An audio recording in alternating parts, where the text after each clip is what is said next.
tela, pero son preguntas interesantes. Son cuerpos ya glorificados de Jesús y María. ¿Y dónde saca la tela? ¿O es con la voluntad ya la tienen? ¿Eso es milagro o es natural? Hay muchas cosas que uno puede plantearse, digamos.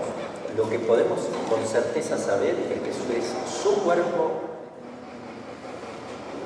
glorificado y las características y cualidades que conocemos nada más. Hay otras que no conocemos. Y sabemos que la Virgen se aparece con ropita distinta para identificarse con distintos lugares. Y si tienen ropa, porque uno dice no hay pecado original, es otra forma de vida distinta. Yo no puedo no imaginarme la ropa, y así es. La verdad que no sé, no se plantea la teología de todas esas cosas porque no son necesarias para la salvación eterna. Pero ya sabremos. Algunos ya lo saben, y no dicen nada. Los que ya murieron. Y no dicen nada, porque no pueden.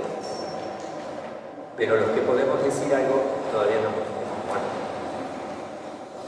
Bueno, sigo. San Juan Crisóstomo dice, no preguntemos dónde está el infierno, sino qué hemos de hacer para evitarlo. ¿Ven? Como vayamos a lo esencial. Santo Tomás, no creo que el hombre pueda saber dónde está el infierno. En un opúsculo. Estos textos se refieren al infierno, pero lo mismo podría decirse de los otros lugares de ultratumba. Sin embargo, pueden hacerse ciertas conjeturas, aunque en sentido un poco antropomórfico. La Sagrada Escritura, quizá adaptándose a nuestra forma de hablar, suele colocar la gloria de los bienaventurados en las partes superiores del universo material y el infierno en las inferiores. Los antiguos, viendo esto, en las Escrituras colocaban el siguiente orden descendente.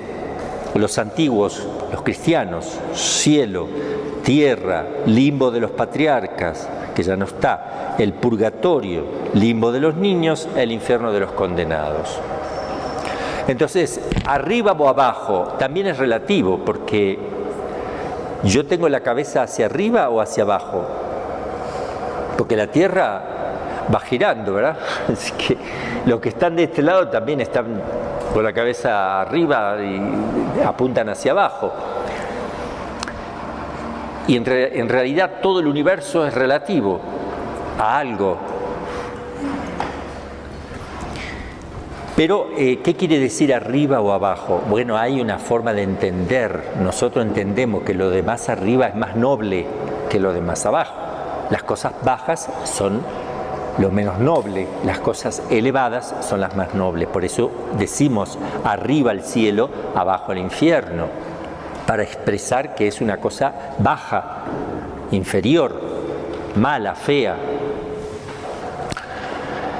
Textos de la Sagrada Escritura en que se apoyaban para hacer esta lista. Nadie podía ni en el cielo, ni en la tierra, ni debajo de la tierra abrir el libro ni verlo. Apocalipsis 5:3. Y le rogaban los demonios que no les mandasen volver al abismo. Pero sí, haciendo Yahvé algo insólito, abre la tierra su boca y se la traga con todo cuanto es suyo y bajan vivos al abismo. Conoceréis que estos hombres han irritado a Yahvé. Apenas acabó de decir estas palabras, se rompió el suelo debajo de ellos, abrió la tierra su boca y se los tragó. Vivos se precipitaron en el abismo y los cubrió la tierra. Bueno, ahí no está hablando del infierno, sino del abismo de la tierra, porque lo que se entiende ahí es que hubo una fisura de la tierra, o un terremoto, se abrió y se cerró, como suele pasar. La Sagrada Escritura nos dice también que Cristo descendió del cielo a la tierra. Descendió de nuestra tierra al infierno, también lo dice, o limbo de los patriarcas. Ascendió de nuestra tierra al cielo. Ascender o asunción Son numerosísimos los pasajes del Antiguo y Nuevo Testamento que aluden al cielo como un lugar al que hay que subir, o al infierno como un lugar inferior al que descienden los pecadores. En eso se basa uno para hablar, ¿no? Todo esto, como se ve, es muy antropomórfico, no, es decir, forma de hablar humana, antropomórfico, son formas humanas de hablar, de expresarse. Y no parece que haya de interpretarse al pie de la letra y tal como suena.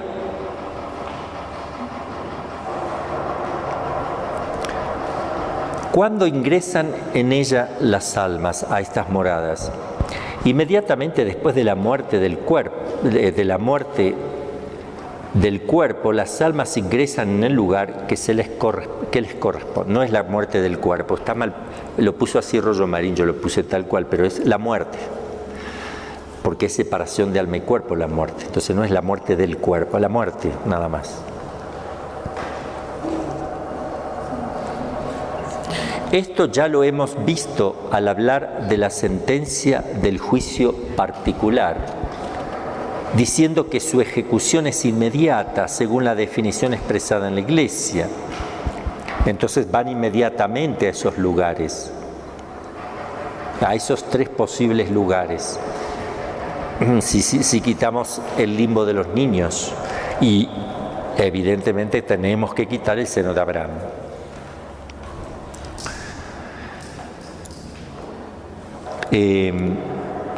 Santo Tomás explica esto de esta manera. Voy a leer porque es la suma y nos hace bien escuchar a Santo Tomás.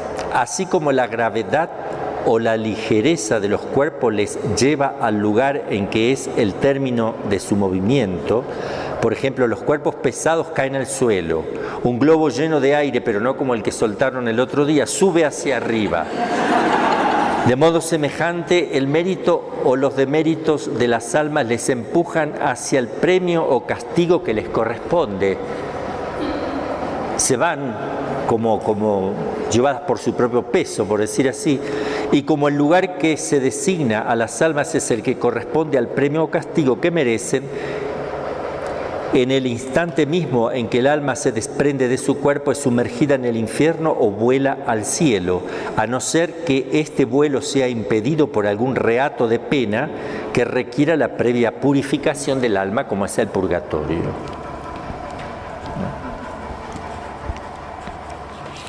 Si las almas pueden salir de esos lugares, evidentemente sí pueden, del purgatorio sí, pero no del cielo y tampoco del infierno. Si pueden salir con un permiso especial. Salir propiamente no, porque nadie deja el cielo ni nadie deja el infierno. Actuar en la tierra o en otro lugar, sí. Esto ya lo hemos visto al hablar de la sentencia del juicio particular, diciendo que... Santo Tomás lo explica y lo resumimos del siguiente modo. Entonces, si pueden salir con salida definitiva, nadie definitivamente asignado a un lugar definitivo puede salir por cuenta propia, pero tampoco por cuenta propia ni porque Dios le diga te doy permiso de abandonar el cielo o de abandonar el infierno. No se puede. Sí puede Dios permitir que un alma se manifieste en la tierra, aplicando su acción operativa, tomando una forma, tomando su figura como era cuando estaba vivo, para pedir una oración, una misa. Yo hace 2 meses atrás o 3 conocí un sacerdote, hemos hablado mucho, que la visitan las almas, ¿no? y le piden oraciones, sin decir nada, solo le miran y ya él sabe que tiene que rezar.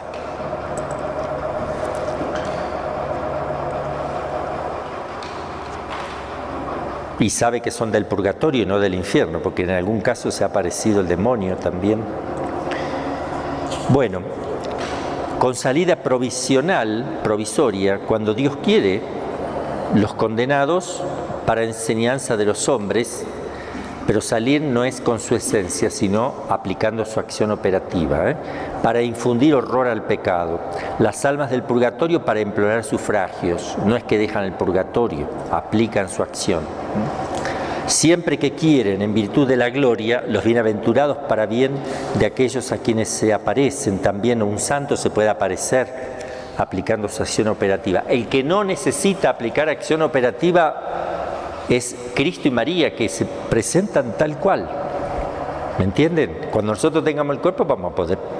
El que tiene el cuerpo sí, es tal cual. Porque operan a través del cuerpo. Entonces está ahí, cuando la Virgen se aparece o Cristo, lo está haciendo con su cuerpo. A no ser que se deje ver con visión intelectual, que es otra cosa. Pero si se aparece físicamente fuera de la persona, es con su cuerpo glorificado.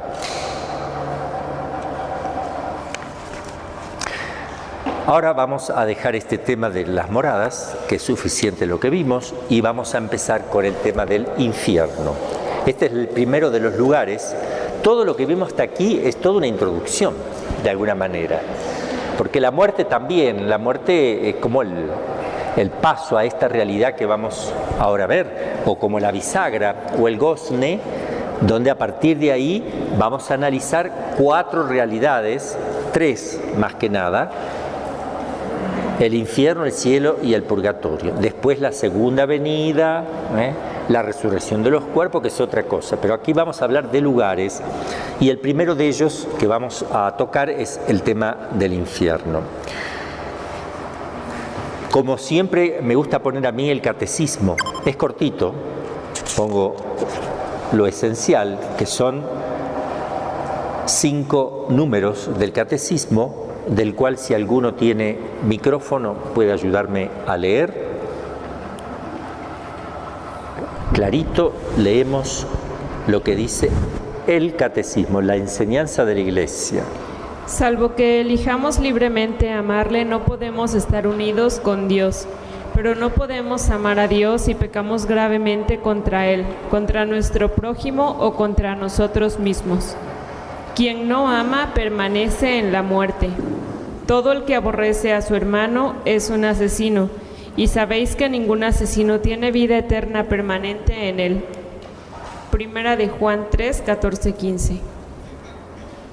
Nuestro Señor nos advierte que estaremos separados de Él si omitimos socorrer las necesidades graves de los pobres y de los pequeños que son sus hermanos. Confrontar Mateo 25, 31, 46. Morir en pecado mortal sin estar arrepentido ni acoger el amor misericordioso de Dios significa permanecer separados de Él para siempre por nuestra propia y libre elección. Este estado de autoexclusión definitiva de la comunión con Dios y con los bienaventurados es lo que se designa con la palabra infierno. Ahí está definido. Infierno es la autoexclusión, te condenas tú de Dios. Autoexclusión de Dios. ¿Quién sigue? Jesús habla con frecuencia de la gehenna y del fuego que nunca se apaga, reservado a los que hasta el fin de su vida rehúsan creer y convertirse, y donde se pueden perder a la vez el alma y el cuerpo. Jesús anuncia en términos graves que enviará a sus ángeles, que recogerán a todos los autores de iniquidad y los arrojarán al horno ardiendo, y que pronunciará la condenación: alejaos de mí, malditos, al fuego eterno. Otro numerito. La enseñanza de la Iglesia afirma la existencia del infierno y su eternidad. Las almas de los que mueren en estado de pecado mortal descienden a los infiernos inmediatamente después de la muerte, y allí sufren las penas del infierno, el fuego eterno. La pena principal del infierno consiste en la separación eterna de Dios, en quien únicamente puede tener el hombre la vida y la felicidad para las que ha sido creado y a las que aspira.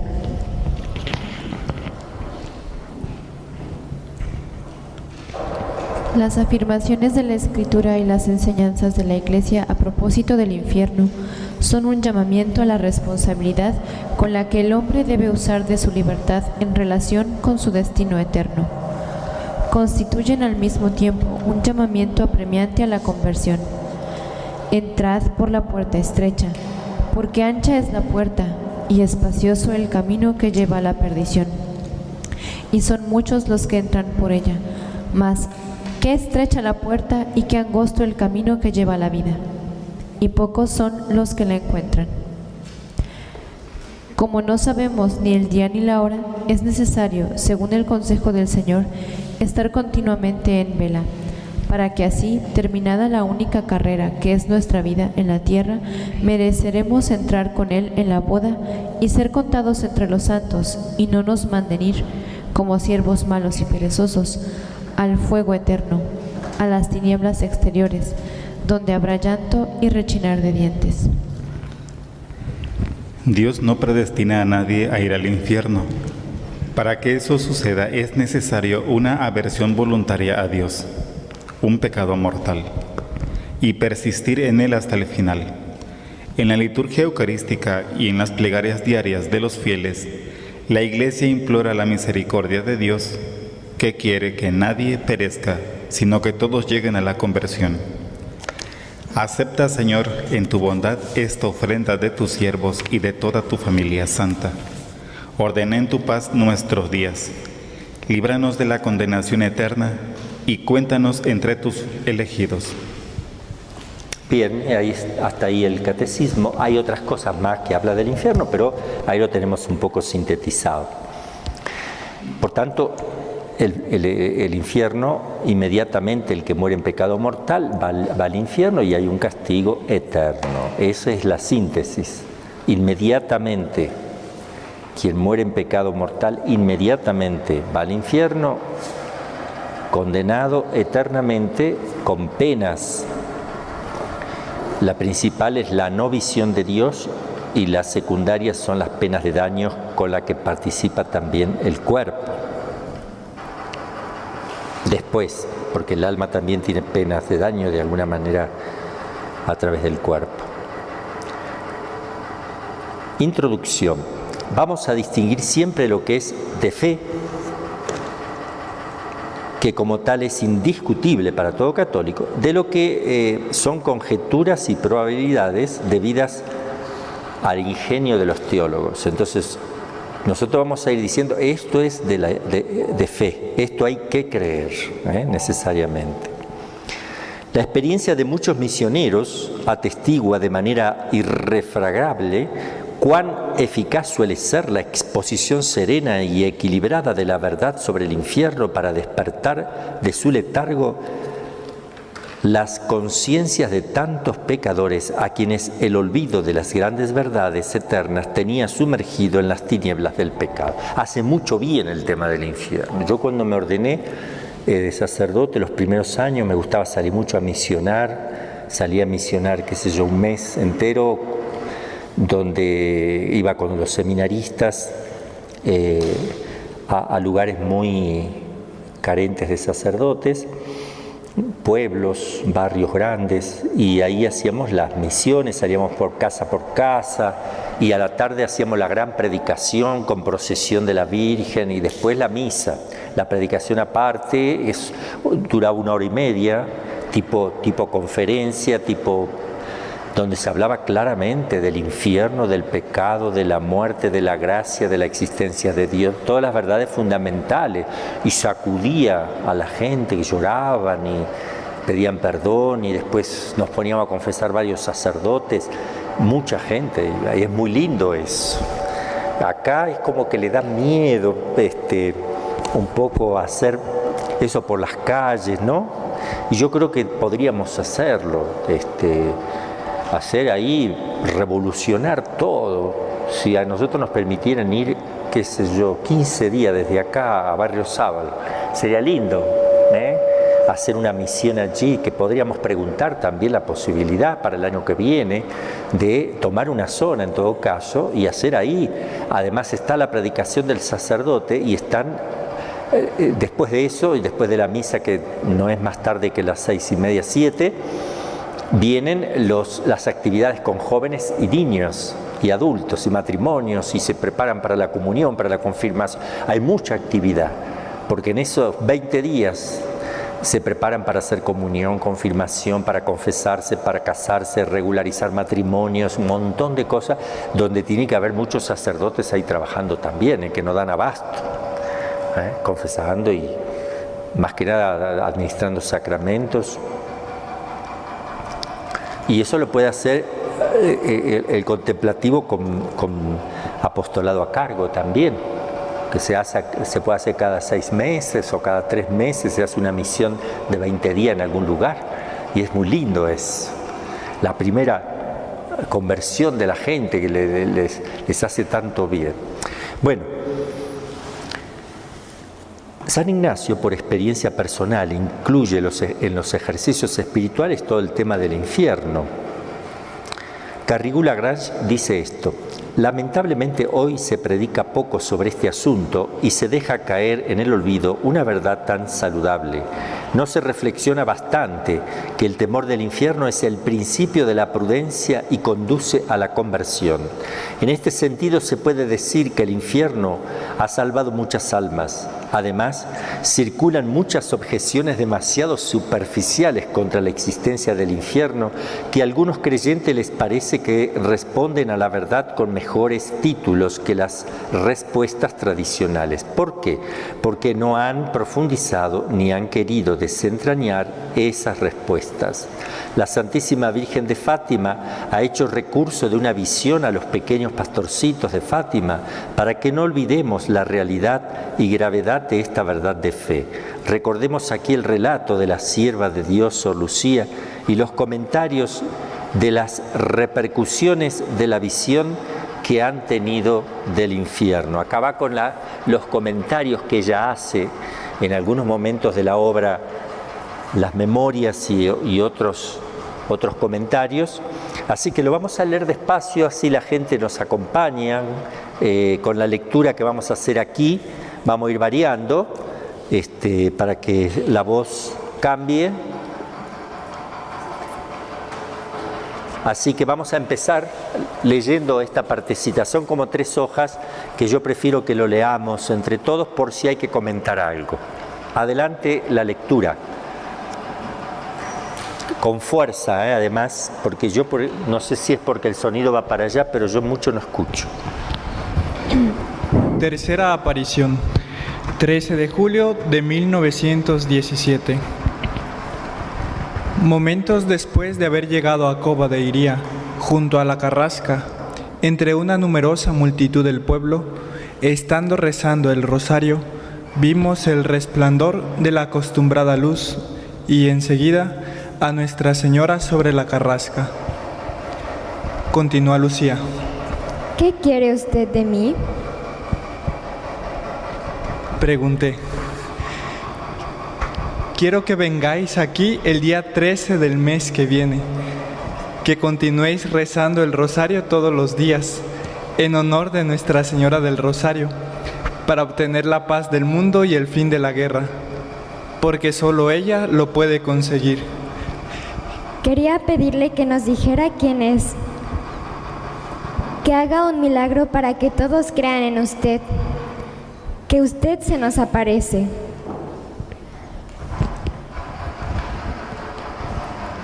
Continuad. Juan María. Bueno, continuad viniendo aquí todos los meses.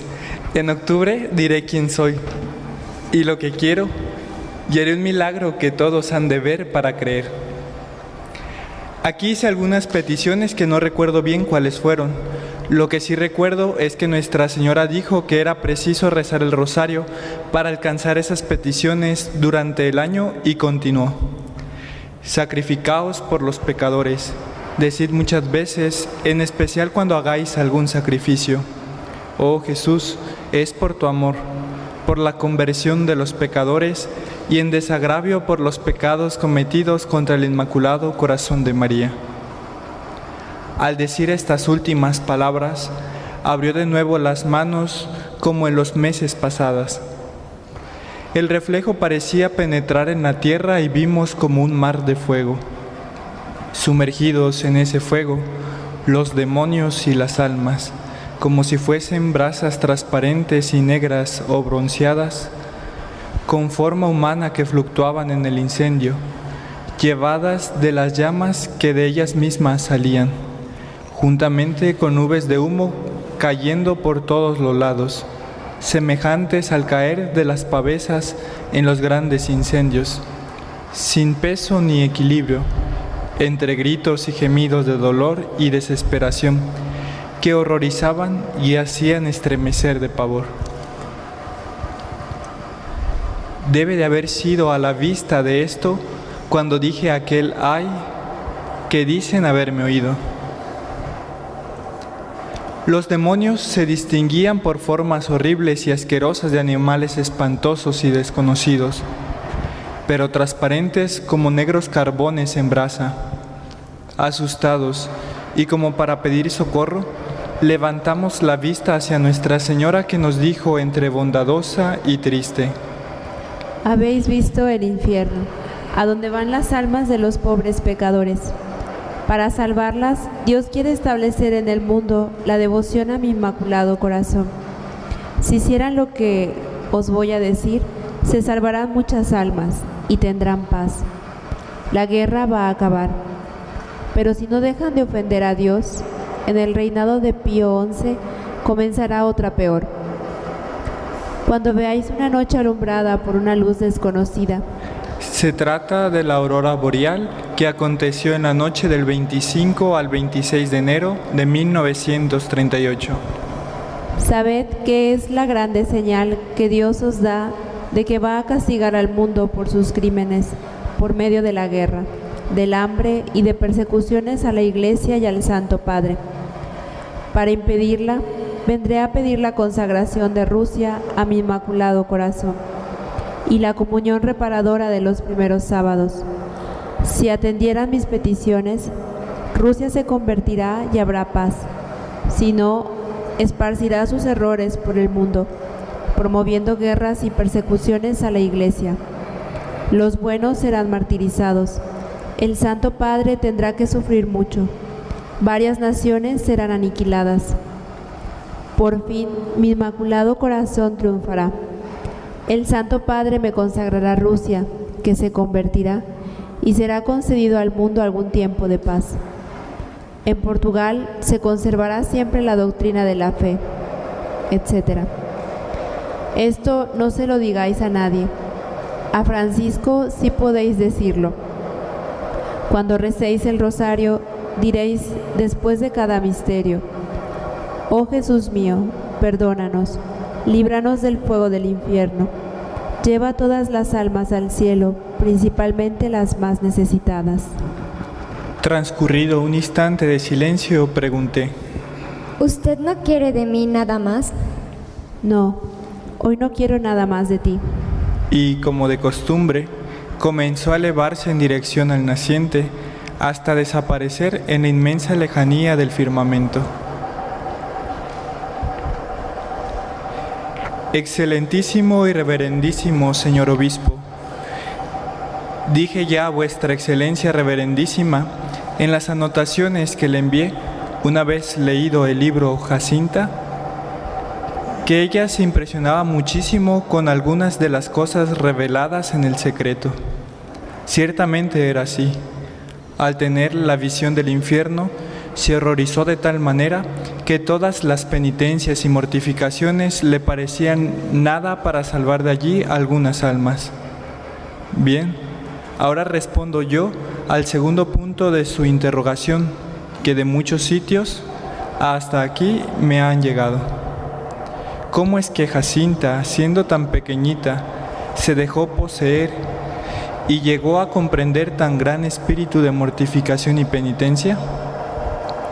Me parece a mí que fue debido, primero, a una gracia especialísima de la Madre de Dios, por medio del Inmaculado Corazón de María, le concedió. Segundo, viendo el infierno y las desgracias de las almas que allí padecen. Algunas personas, incluso piadosas, no quieren hablar a los niños pequeños sobre el infierno para no asustarlos. Sin embargo, Dios no dudó de mostrarlo a 3 y una de ellas contando apenas 6 años. Y él sabía que había de horrorizarse hasta el punto de, casi me atrevería a decirlo, morirse de susto. Con frecuencia se sentaba en el suelo o en alguna piedra y, pensativa, comenzaba a decir: El infierno, qué pena tengo de las almas que van al infierno, y las personas que, estando allí vivas, arden como leña en el fuego. Y, asustada, se ponía de rodillas y con las manos juntas rezaba las oraciones que Nuestra Señora le había enseñado. Oh Jesús mío, perdónanos, líbranos del fuego del infierno, lleva al cielo a todas las almas, especialmente a aquellas que más lo necesitan. Ahora, excelentísimo y reverendísimo señor obispo, ya vuestra excelencia reverendísima comprenderá porque a mí me daba la impresión de que las últimas palabras de esta oración se referían a las almas que se encuentran en mayor peligro o más inminente de condenación. Y permanecía así durante largo tiempo, de rodillas, repitiendo la misma oración.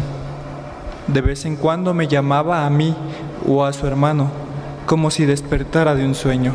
Francisco, ¿vosotros rezáis conmigo? Es preciso rezar mucho para librar a las almas del infierno. Van para allá tantas. Otras veces preguntaba: ¿por qué Nuestra Señora no muestra el infierno a los pecadores? Si ellos lo vieran, no pecarían para no ir allá.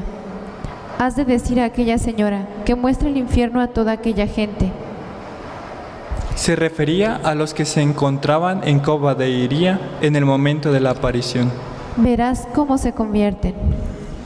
Después, medio descontenta, me preguntaba: ¿por qué no dijiste a Nuestra Señora que mostrase el infierno a aquella gente? Lo olvidé, le respondí. También yo lo he olvidado, decía ella con aire triste. ¿Qué pecados son los que esa gente hace para ir al infierno?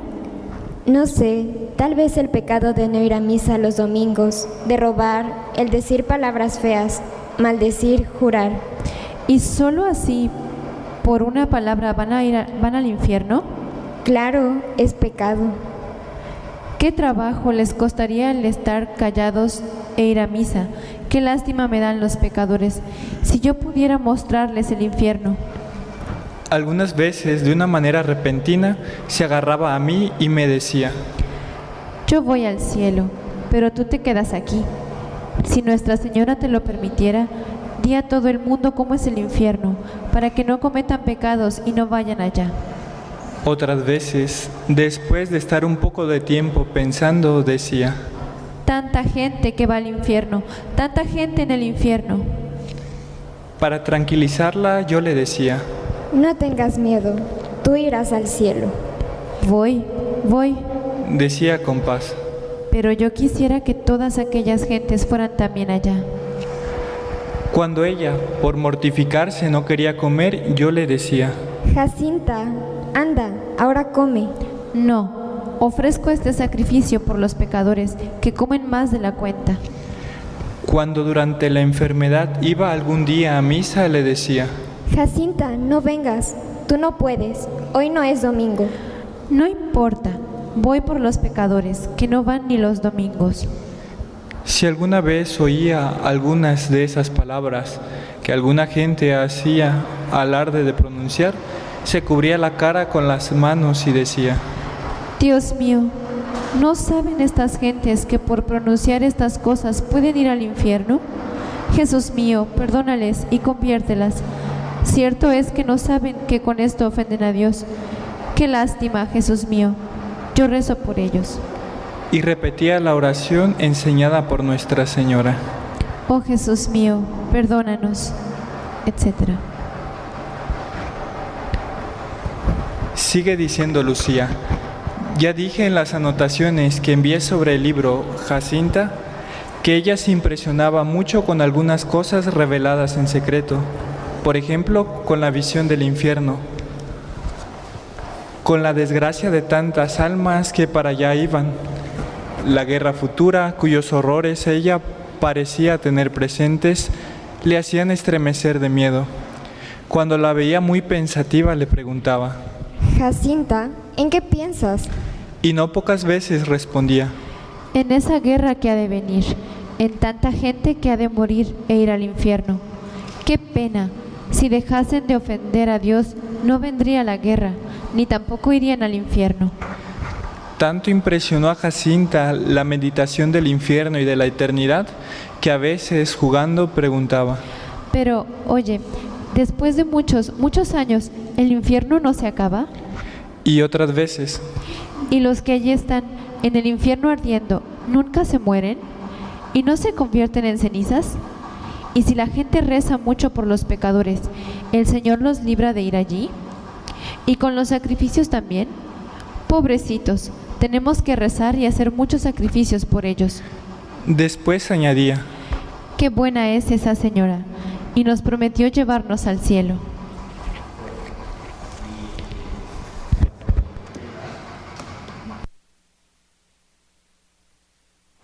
Aquí hay otro tema ahora. San Juan Pablo II, en la homilía de la beatificación de los pastorcitos, recordando a la Virgen que dijo: muchas almas van al infierno, comenta lo que viene. ¿Quién puede leer?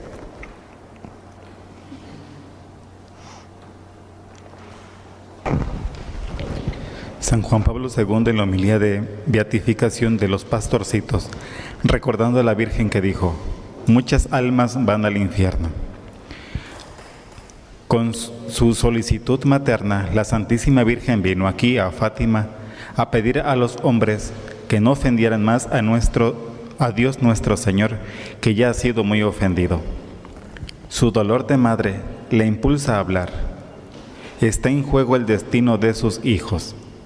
Por eso pedí a los pastorcitos: rezad, rezad mucho y haced sacrificios por los pecadores, pues muchas almas van al infierno, porque no hay quien se sacrifique y pida por ellas.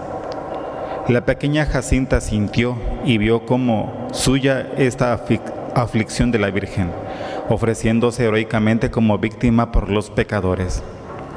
Un día, cuando tanto ella como Francisco ya habían contraído la enfermedad que los obligaba a estar en cama, la Virgen María fue a visitarlos a su casa, como cuenta la pequeña. Nuestra Señora vino a vernos y dijo que pronto volvería a buscar a Francisco para llevarnos al cielo.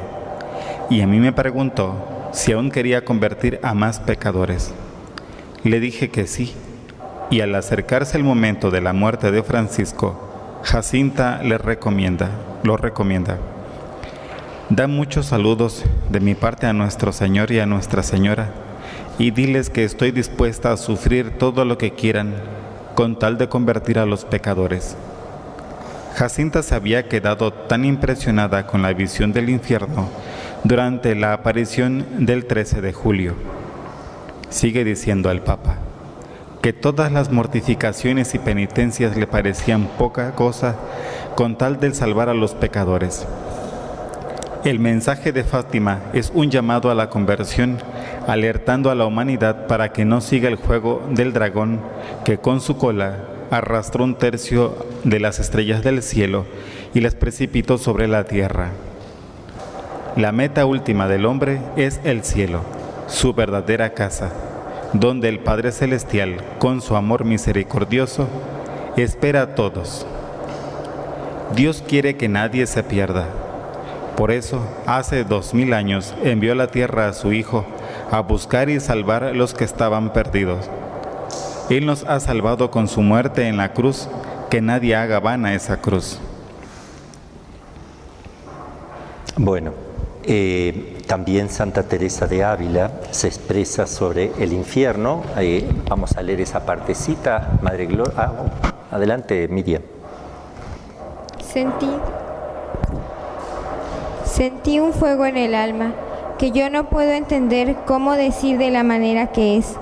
Los dolores en el cuerpo son tan insoportables que, con haberlos pasado en esta vida gravísimos, porque fue encogérseme todos los nervios cuando me tullí, sin otros muchos dolores que de muchas maneras he tenido. Todo esto no es nada en comparación de lo que allí sentí, y de ver que había de ser sin fin y sin jamás cesar.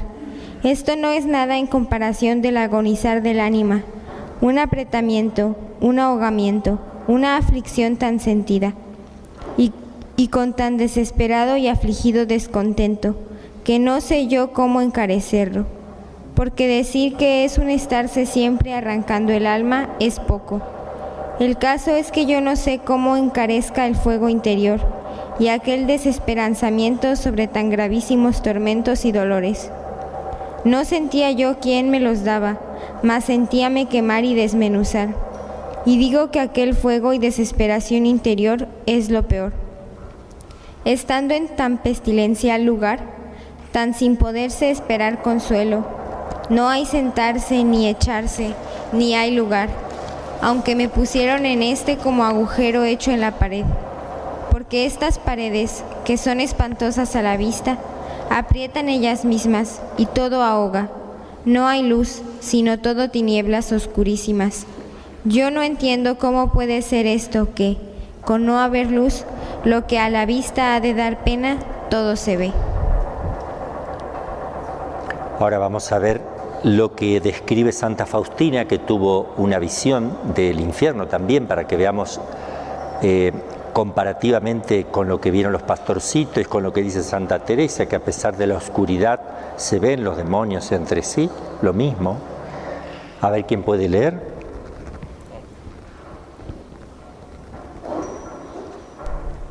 Hoy, bajo la guía de un ángel, he estado en los abismos del infierno.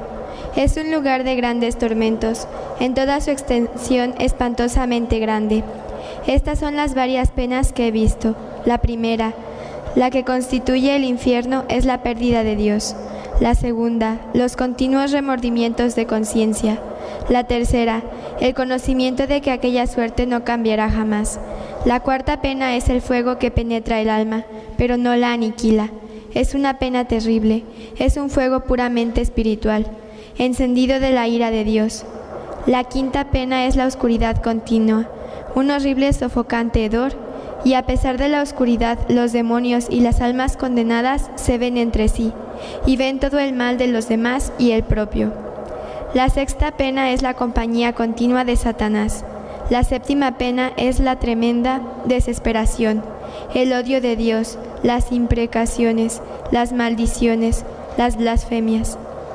Estas son penas que todos los condenados padecen juntos, pero esto no es el fin de los tormentos. Hay tormentos particulares para las diversas almas, que son los tormentos de los sentidos. Cada alma, con lo que ha pecado, es atormentada de manera tremenda e indescriptible. Hay unas horribles cavernas, abismos de tormentos, donde cada suplicio se diferencia del otro. Había muerto a la vista de aquellas horribles torturas si no me hubiera sostenido la omnipotencia de Dios. El pecador sepa que con el sentido con el que peca será torturado por toda la eternidad. Escribo esto por orden de Dios, para que ningún alma se justifique diciendo que el infierno no existe, o también que ninguna ha estado nunca y ninguno sabe cómo sea. Yo, Sor Faustina, por orden de Dios, estuve en los abismos del infierno, con el fin de relatarlo a las almas y atestiguar que el infierno existe. Ahora no puedo hablar de esto. Tengo la orden de dejarlo por escrito. Los demonios han demostrado un gran odio en contra mío, pero por orden de Dios han debido obedecerme. Lo que he escrito es una débil sombra de las cosas que he visto. Una cosa he notado, es decir, que la mayor parte de las almas que allí están son almas que no creían que el infierno existía. Cuando volví en mí, no lograba reponerme del espanto, al pensar que unas almas allí sufren tan terriblemente. Por eso ruego con el mayor fervor por la conversión de los pecadores, e invoco la misericordia de Dios para ellos. Oh Jesús mío, prefiero agonizar hasta el fin del mundo con las más grandes torturas, antes que ofenderte con el más pequeño pecado. Y ahora viene el relato, el extraño e inquietante caso del profesor Diocré. Esto es importante lo que cuenta este doctor, porque cuenta la conversión de San Bruno. Esto es histórico. A ver quién lo puede leer con voz potente. Que lo lea claramente. Bueno, a ver, adelante. Cuánto bien puede hacer el pensamiento del infierno. Nos lo dice lo sucedido en los funerales de un famoso maestro de la Sorbona de París, Raymond Diocré. El episodio clamoroso fue, en palabras del padre Tomaselli, reportado y analizado con rigor en todos sus detalles. Esto es lo que sucedió. A la muerte del profesor, que tuvo lugar en París, se prepararon funerales solemnes en la iglesia de Notre Dame. Asistieron profesores y hombres de la cultura, autoridades eclesiásticas y civiles, además de discípulos del difunto y fieles de todas las clases sociales. El cuerpo, colocado en el centro de la nave, estaba cubierto con un simple velo. Se comenzó a recitar el oficio de difuntos. Cuando se llegó a las palabras, responde mi, quantas habeo iniquitates et peccata, se escuchó una voz sepulcral salir de debajo del velo. Por el justo juicio de Dios he sido acusado. Con consternación se quitó el velo, pero el cuerpo estaba quieto y sin movimiento. Bueno, les voy a decir algo. Tenía fama de santidad. O sea, ese es el tema. Por eso había mucha gente, era un profesor de la universidad, ¿no? Sacerdote creo que era, ¿no? Sí. Y entonces se ve que Dios en justicia hizo aclarar algo, ¿no? Siga. Se reinició el oficio, interrumpido en medio de la conmoción general. Cuando se llegó al mismo versículo anterior, el cadáver se levantó a la vista de todos y gritó: por el justo juicio de Dios he sido juzgado. Primero acusado, ahora juzgado. El terror y el espanto se apoderaron de todos. Algunos médicos se acercaron al cadáver, que se había sumergido nuevamente en la más absoluta inmovilidad, pero solo pudieron constataron que el profesor estaba realmente muerto. En este punto no tuvieron ánimo para continuar con el funeral y decidieron continuarlo al día siguiente. Las autoridades eclesiásticas no sabían qué hacer.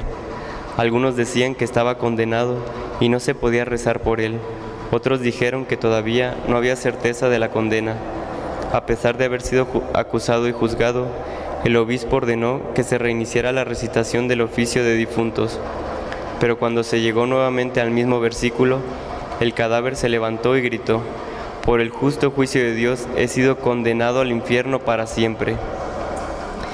Ya no había ninguna duda, el difunto había sido condenado. El funeral terminó y se pensó que era mejor no sepultar el cadáver en el cementerio común. Entre los presentes se encontraba un cierto Bruno, discípulo y admirador de Diocré, que quedó profundamente conmovido por lo que había pasado. A pesar de que era ya un buen cristiano, decidió dejarlo todo y dedicarse a la penitencia. Con él, otros tomaron la misma decisión. Bruno se convirtió en el fundador de la Orden de los Cartujos o Trapense, orden que se encuentra entre las más estrictas de la Iglesia Católica. Fue beatificado por el Papa León X en 1514 y en 1623 el Papa Gregorio XV lo canonizó.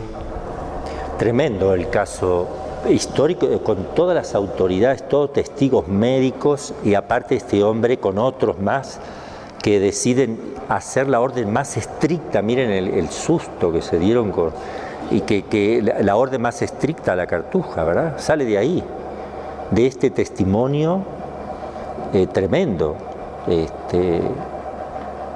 Es un caso muy fuerte. Ahora vamos a ver lo del Papa Pío XII. Hablando de este tema, utilizó unas palabras terminantes en su exhortación a los párrocos y predicadores de Roma en la Cuaresma de 1949. A los párrocos. ¿Quién puede leer?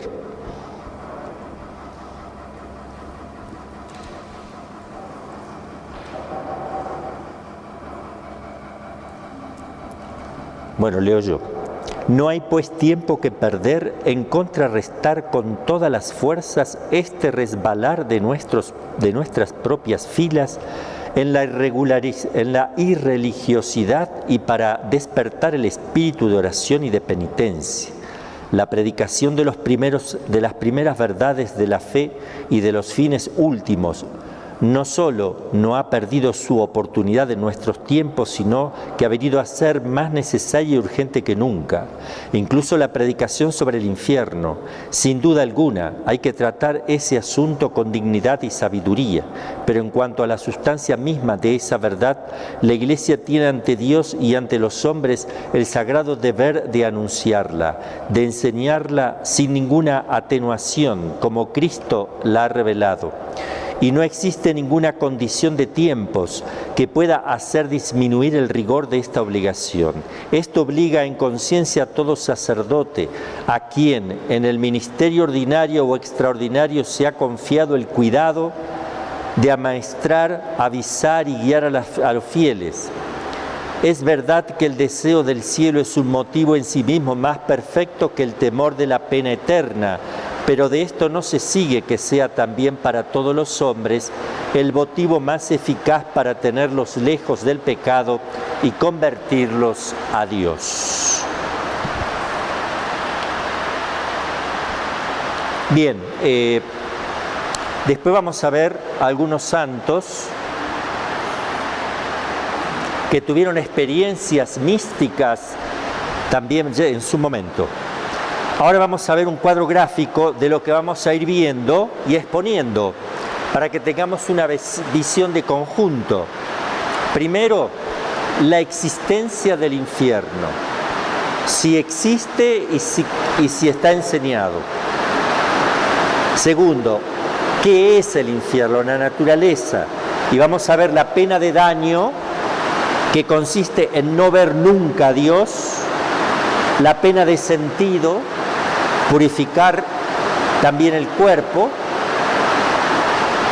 Vamos a dejar, porque para que total falta poquito.